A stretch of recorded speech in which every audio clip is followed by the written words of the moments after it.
Добар ден, почитувани гледачи. Ова е терминот за редовната емисија Агроисток, емисија од областа на аграрот која, ако се суди според вашите јавувања, е добредојдена меѓу земјоделците, но не и само кај нив. Во денешното издание ќе се задржиме на две актуелни теми – тутунот и пченката.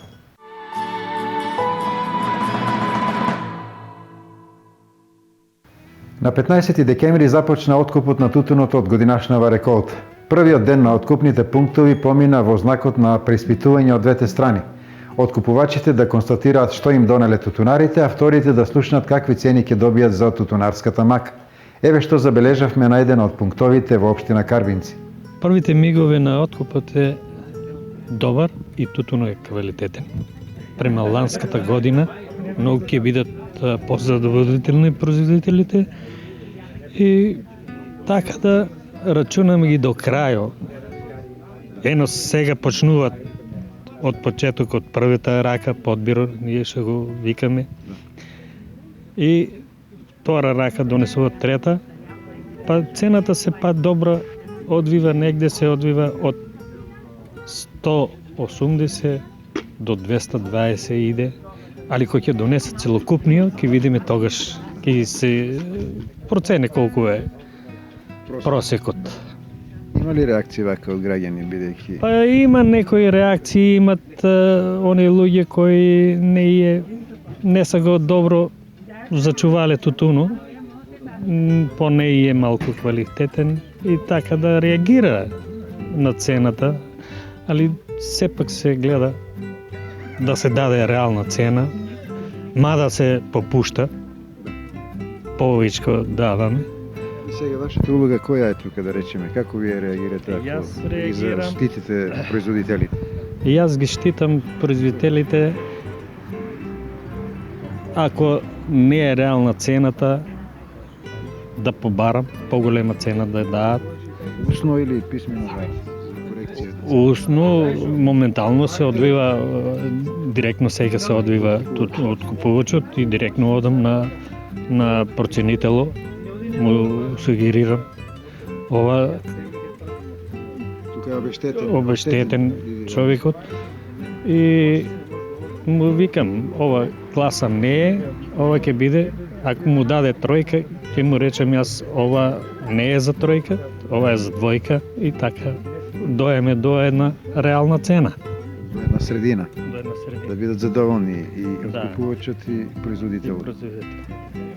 Обично секогаш луѓето се незадоволни, оние што произведуваат, така? Никогаш не се задоволни и да се плати тутунот по 300 денара.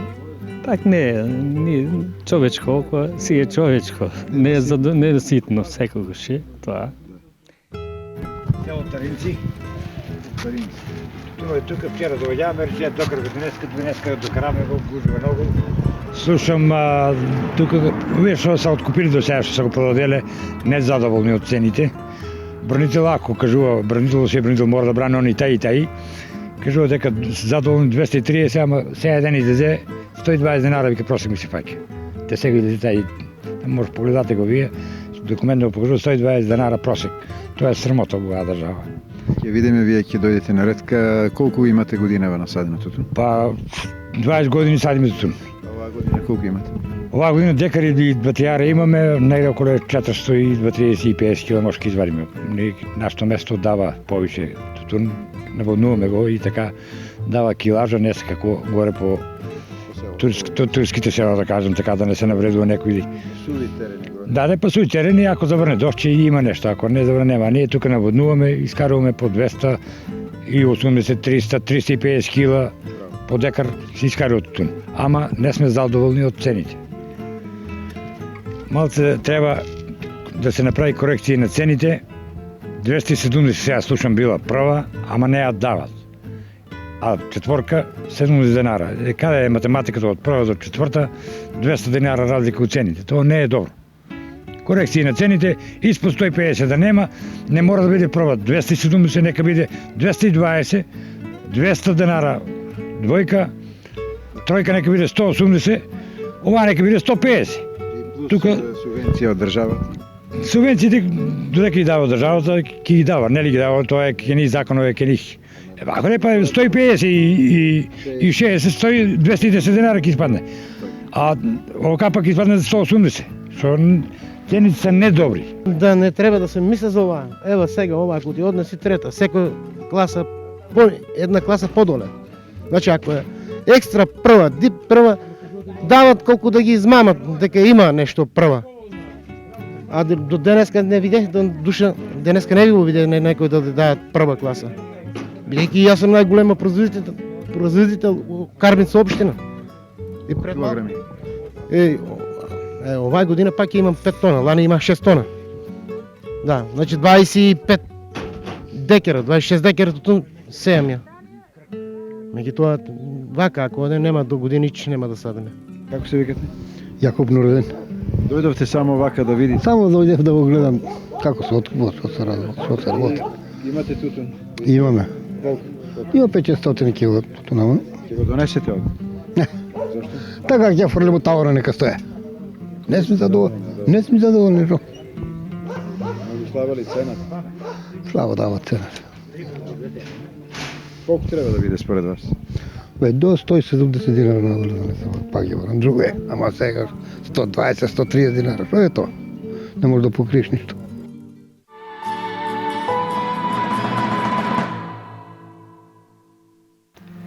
Што да се каже после ваквите реакции? Секоја година сликата се повторува, па сепак со текот на откупот состојбата се нормализира. Одиме понатаму, како до повисоки приноси и поквалитетна пченка. Просечните годишни приноси на пченка во Македонија изнесуваат 4,2 тони по хектар, речиси двојно помалку од регионалните просечни приноси кои изнесуваат 8 тони.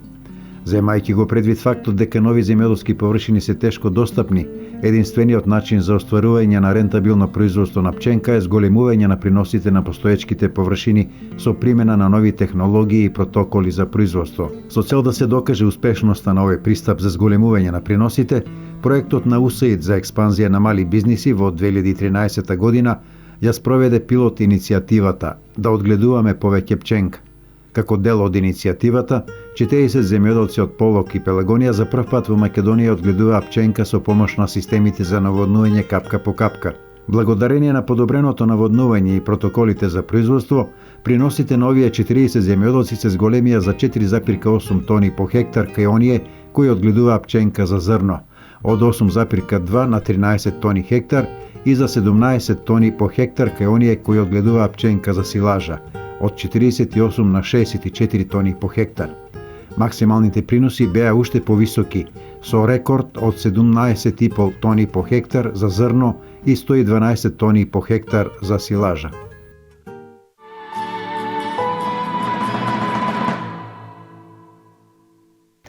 По овој воведен прилог се селиме во Агенцијата за земјоделско производство во Штип, каде што деновиве се одржа информативна трибина на која представници на УСАИД ги презентира ефектите од примената на системот капка по капка во производството на пченка. Денеска во југоисточниот регион дојдовме да ги презентираме резултатите од проектот за експанзија на мали бизниси, кој што во рамките на неговата иницијатива да одгледуваме повеќе пченка, изминативе 3 сезони, работеше директно со земјоделците во производство на пченка и сончоглед со употреба на систем капка по капка. Имено проектот почнувајќи од 2013, 14 и 15 година во овие 3 сезони работевме во Полошки, Пелагониски, Вардарски, Североисточен регион, каде што преку проектот беа донирани околу 281 хектар системи капка по капка за наводнување на пченка. Воедно, покрај нашите донации, им помогнавме на 50 на земјоделци да аплицираат за 50-50 програмата при набавка на системи за наводнување капка по капка за 114 хектари. И исто така, земјоделците со кои што соработувавме само инвестираа во набавка на овие помодерни системи за наводнување во околу 260 хектари. Вкупно, значи, со нашата иницијатива во изминативе 3 години беа поставени 662 хектари системи капка по капка за производство на пченка и сончоглед. Ова се површините. Сега, она што ги највеќе интересира земјоделците, каков е бенефитот од примената на овој систем за наводнување? Колкава е разликата во приносите од стандардниот начин до овој начин на наводнување? Значи во изминативе 3 години ние имавме блиска соработка со земјоделците со кои што соработувавме, така да со употреба на овој начин за наводнување земјоделците го зголемија за 210% нивното производство и учинок по 1 хектар, така да во 2013 година, кога беше просечното производство од 4,2 тони на зрно по хектар и 30 тони силажа од 1 хектар, со нашите земјоделци, употребувајќи добра земјоделска пракса, соодветно наводнување и ѓубрење преку системите капка по капка, успеавме да добиеме просечни приноси од 13 тони по хектар за зрно и 93 тони силажа од 1 хектар. Иако овие се просечни приноси, би сакал да ги напоменам оние максимални износи, каде што имавме рекордно производство на пченка и силажа од 17,6 тони по хектар зрно и 126 тони силажа од 1 хектар, и за сончогледот каде што имавме 4 тони од 1 хектар со употреба, значи, на системот за наводнување, а воедно и спроведување на добра земјоделска пракса во делот на редовно ѓубрење и вадење и наводнување на посевите, користејќи ја добрата земјоделска пракса според физиолошките потреби на растенијето. Самиот проект работеше, пак ќе кажам, блиску со земјоделците. Со сите земјоделци воспостави систем на информирање преку СМС пораки, во кој што по региони, во одредени микрорегиони и во поголемите региони даваше насоки кога, како и со што да се реагира во делот на наводнување и ѓубрење. Сега целта на проектот во 2016 година е да продолжи во соработката со земјоделците, иако за жал проектот нема да донира веќе системи за наводнување капка по капка, ќе им биде на располагање на земјоделците во подготовка на апликациите за 50-50 програмата, која што е најавена за наредна година, и ќе им пружи комплетно советодавна помош на земјоделците заедно со АПРЗ и административна помош во делот на аплицирање за 50-50 програмата. Со оваа програма изминативе 3 години бевме поврзани со фирмата Карана.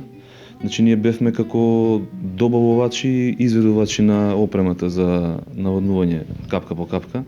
Опремата беше донесена од израелската фирма Netafim и нешто дел од спојни елементи беше тука локално набавено.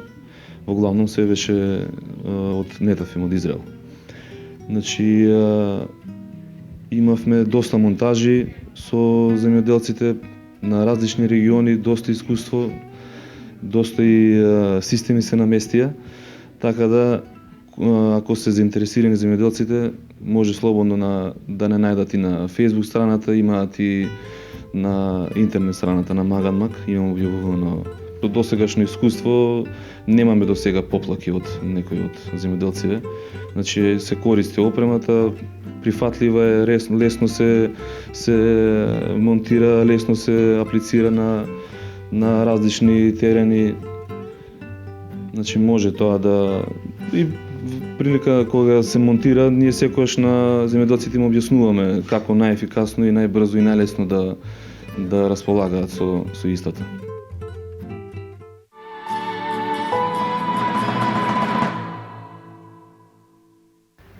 А системот капка по капка предизвика го огромен интерес меѓу поголемите фармери во Штипска и Карбинска општина. Тие веќе планираат да го применат на сопствените површини. Огледуваме молзни крави, така ме натера сега за ова капка по капка системот, за да добиеме повеќе пченка. На колкава површина планира? Па некаде сега од 1 хектар до 20, ја рачунам да аплицирам до 2 хектара. Ова што го слушнавте, дали вака може да се реализира овде? Па да, може. Имаме ние систем, брегалнички систем го имаме, тука вака многу имаме добри поволности. Тоа е, значи, една добра политика на државата со 50-50, нели, намалуваат ни се трошковите, а зголемуваат се приходите. Значи, во секој случај добра програма, што треба секој кој може и сака да ја искористи програмата. Имате ли можност таму во овче поле? Имаме, да, имаме. За пченка, да. За пченка. 2 хектара, 3 доволно ни е таа. Со овие приноси што ја се кажувате, значи тоа е прекрасно нешто. И за силажа и за зрно, да.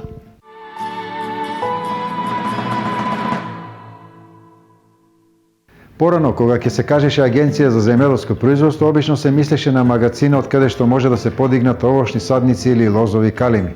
Како е денес? Денес е сосем сменета улогата на Агенцијата за поткрепување на развој на земјоделството. Ние сме советодавна служба која што е задолжена да ги пренесе сите знаења, совети и информации, како и проекти од страна на што се случуваат во државата до нашата крајна цела, тоа се земјоделските стопанства. Ако до пред некое време бевме одговорни само да поделиме лозов или овошен насад, сега сме веќе нешто друго.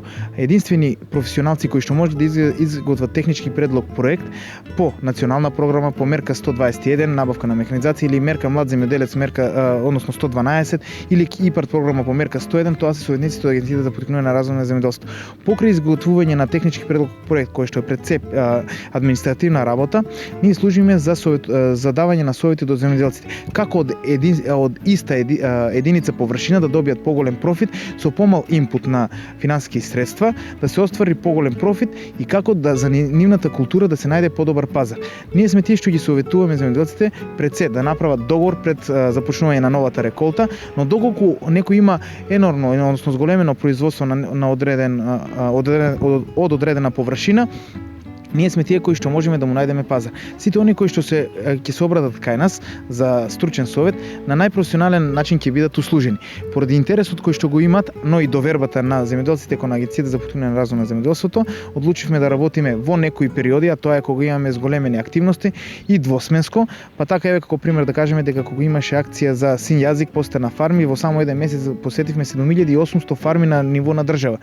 Тоа беше огромен инпут од страна на советниците. Поздрав и честитки до сите нив и нивниот влог, но затоа резултираше со благодарност од страна на земјоделските стопанства затоа што акцијата за син јазик беше успешно спроведена и сите оние кои што требаше да ги добијат средствата од страна на владата како оштетување, односно обештетување кон угинати овци беа навремено исплатени. Каква е организационата поставеност, распределбата на канцелариите? Да, дирекцијата на Агенцијата за поткрепување на развој на земјоделството е сместена во Битола, во земјоделскиот крај односно регион во Република Македонија, со 30 регионални единици кои што се конституирани во 6 регионални центри. Понатаму имаме дополнително 46 дисперзирани канцеларии. Разликата од поранешното работење на дисперзираните канцеларии со сегашното е тоа што дисперзираните канцеларии порано работеа само еден ден во неделата, еден ден во место, никош не ни беа отварени. Но тоа што случува денес е постојано работно време со 8 часа работа и постојан стален вработен на неопределено време кој што е заложен секојдневно да посети дисперзираните канцеларии и поблиску да биде до земјоделските стопанства, односно до фармерите. Наместо фармерите да доаѓаат до Штип, тие можат слободно во дисперзираната канцеларија во Карбици да го посетат советникот, исти услови што ќе ги добијат таму, но ќе имат помал трошок за посета на советникот. Но исто така, советникот наместо да патува Штип до некој село во општина Карбинци, многу полесно е советникот кој што е со работна задача во дисперзирана канцеларија во Карбинци да ги посети околните села. Последно време актуелни се националната програма, потоа програмата за млад земјоделец и ИПАРД програмата. Нешто конкретно за овие програми? Како ви интересот? Интересот може да се согледа од огромниот број на апликации кои се изготвуваат од година во година. Еве како потсетување за млад земјоделец ако зборуваме, во 2013 година имавме 20 апликации, во 2014 година 42 апликации, додека во 2015 138 апликации. За сите тие беше одобрено по 10.000 евра неповратни средства, односно 100% повраток на инвестиција, така да во 2015 1.380.000 евра стигнаа на сметките на сите оние кои што аплицираа по мерката 112, тоа е мерката млад земјоделец. Кога станува збор за националната програма, како преглед да кажеме дека во 2014 имавме 240 апликации, додека во 2015 1750 апликации, од кои што 900 веќе беа одобрени. А овие се во постапка за набавување на механизација, затоа што тоа е мерката 121 и исти за некое време ќе по поминување на контрола ќе бидат исплатени.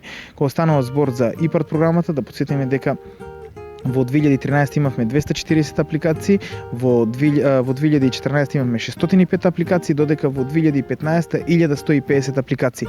Од тие 1150 апликации се надеваме дека поголемиот број, односно околу 90% ќе бидат одобрени, затоа што со текот на времето, односно со поминување од повик во повик и огласување на мерка, советниците од Агенцијата за поттикнување на развој на земјоделството, кои што се стручно оспособени за изготвување на тие технички предлог проекти, се усовршуваат, така да сите аномалии во административното работење се анулирани, односно отстранети. Сега останува само интересот на земјоделците до крај да заврши инвестицијата. Не тоа дека оној што ќе потпише договор за набавка на механизација дека нема да ја реализира. За сите оние, да кажеме, кои што немат доволно средства за набавка на механизација по ИПАРД национална програма или млад земјоделец, постои гарантен фонд кој што е веќе распишан, со 4 банки е потпишан договорот, тоа се Прокредит, Комерцијална банка, Халк банка и Стопанска банка Битола, но од јануари сите банки во Република Македонија ќе пристапат кон тој гарантен фонд, кој што 50% ќе субвенционира од каматната стапка за набавка на механизација. Постојано го земаме како пример Израел кој направи од пустина оаза.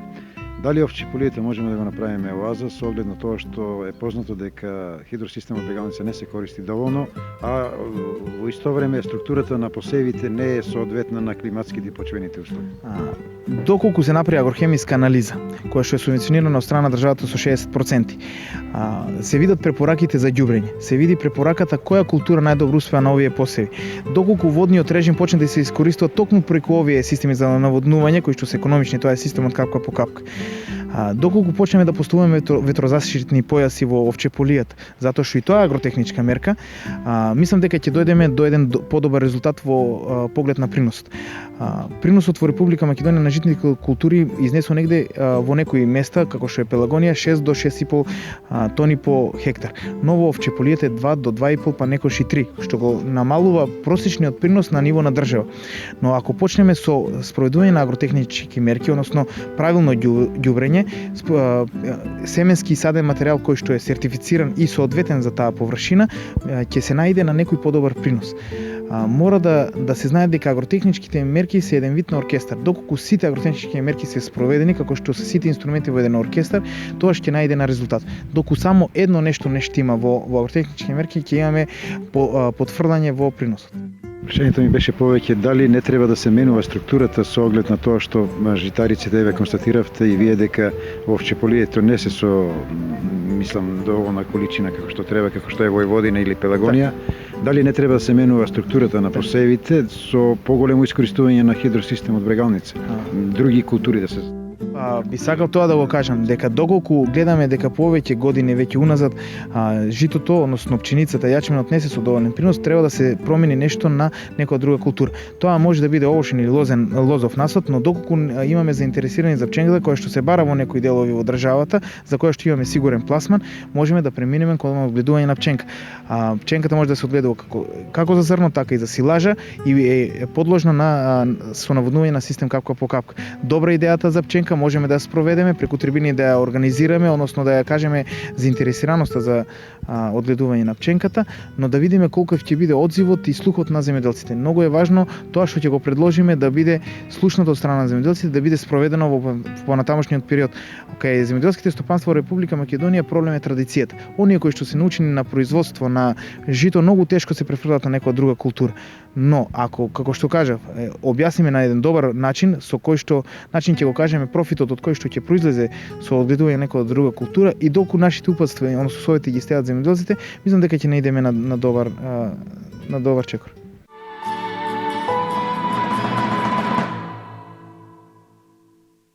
Во продолжение да слушнеме какви услуги добиваат земјоделците во Виничко од разговорот со тамошната раководителка што го подготви колешката Македонка Мирева. Најчесто нашите совети до нашите крајни корисници, тоа се земјоделците, како во канцеларија, така и на терен, се однесуваат најчесто на правилна примена на агротехничките мерки во примарното земјоделско производство, правилна примена на плодоред или плодосмена, потоа помош околу избор на сортата на семе за одредена земјоделска култура, правилна примена на добрата земјоделска хигиена и пракса, која од минатата година веќе стана и задолжителна за сите оние земјоделци кои се корисници на финансиската поддршка во земјоделското производство, а тоа опфаќа добро однесување кон почвата, кон растенијата, кон животните, како и посебен акцент на зачувување на животната средина. Во нашиот домен на работа спаѓа и едукативниот и информативниот дел. Едукативниот дел се состои во организирање на едукативни состаноци, на презентации и на трибини со земјоделците, на кои обработуваме актуелни теми од областа на примарното земјоделско производство, додека информативниот дел, кој што го работиме како на терен, така и во канцеларија, се однесува на информирање на земјоделците за актуелните владини програми кои што се во тек или кои што се во најава. Значи, тоа обично се однесува на програмите за рурален развој, за ИПАРД програмата, јавните огласи и повици за објавување за користење на државно земјоделско земјиште под концесија на повеќе години за земјоделско производство. И како го цените интересот на виничани по однос на сите тие мерки и програми?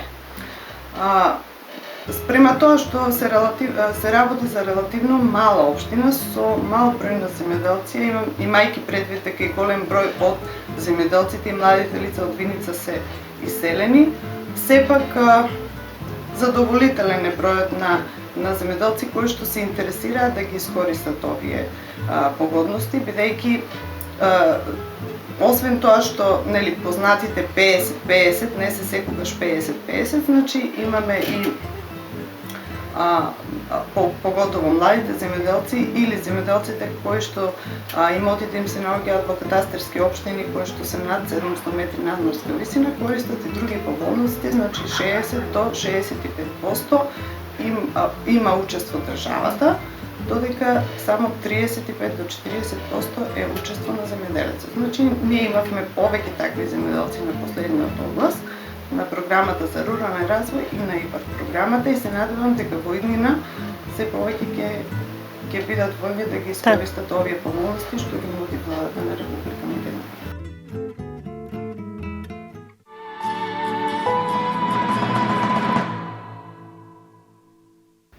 Пред крајот на емисијата за виното, односно за специјализирани продавници на вино кои ги форсира владата како можност за афирмација на нашите вина пред странците.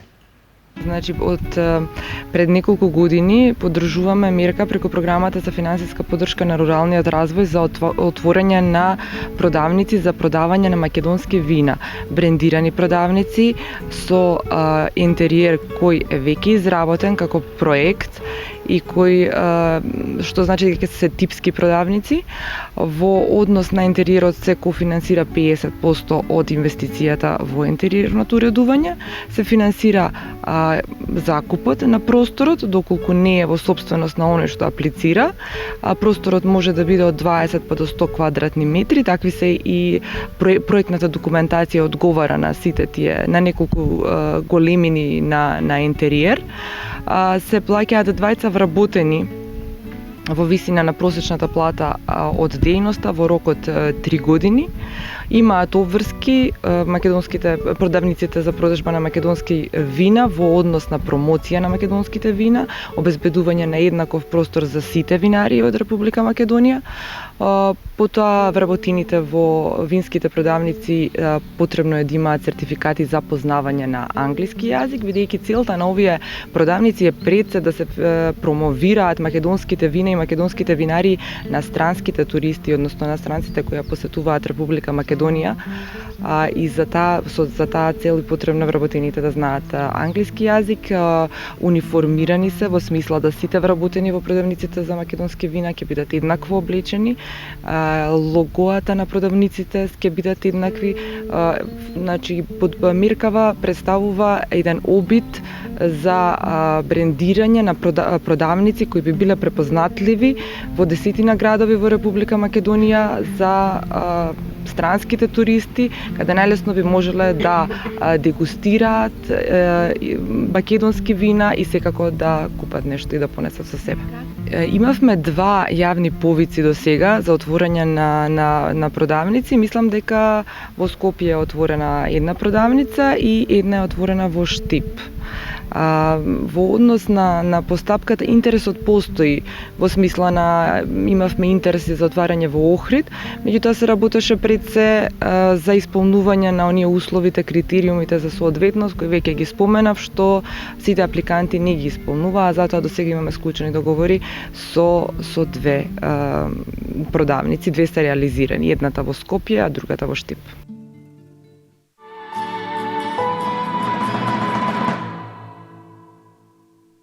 Ете, тоа беше се што подготвивме за денешната емисија. Следете не повторно наредната седмица во истото време. Репризно во понеделник 15 часот. Пријатно и довидување.